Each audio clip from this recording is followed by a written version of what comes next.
In NBA colleges, a first fear isn't placement. It's attendance. Sir, 75% say niche na ho jaye.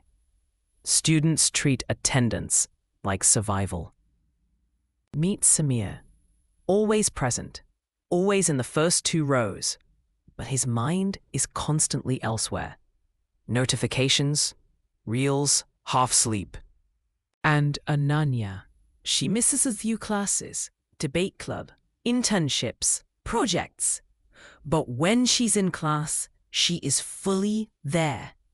She asks questions that disturb comfort. Samir believes, if I attend, I'm safe. That's like believing, if I stand in a gym, I'll become fit. Presence is not practice. Samir hears lectures like background music. Words enter and exit. His notebook has headings, not thinking. Attendance is being marked. Learning is not happening. In a taste competition, Samir freezes.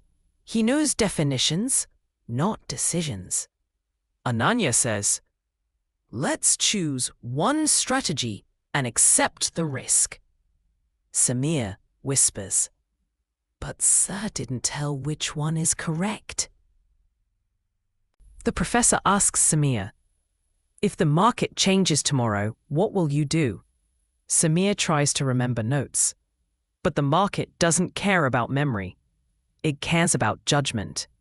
Ananya goes home and struggles with the case.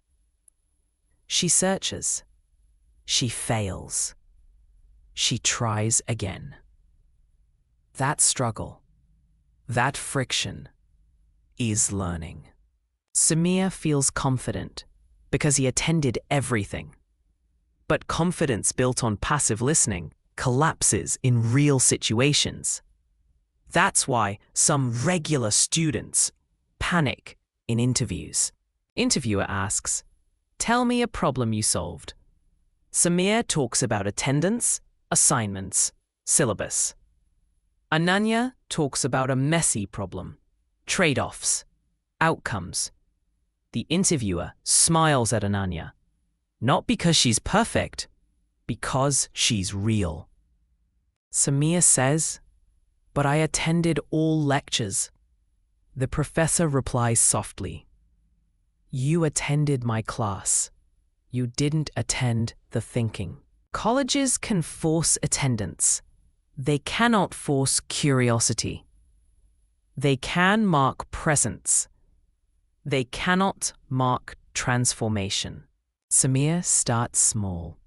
1 question per class. 1 summary after lecture. 1 real example. Slowly. Lectures become tools, not rituals. Next presentation, Samir doesn't ask, what's the correct answer?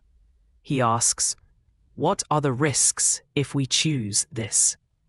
That's the moment he stops being a student who attends and starts being a student who learns. Attendance can get you a degree, but only learning can get you a career. Your future won't ask, were you present? It will ask, are you capable?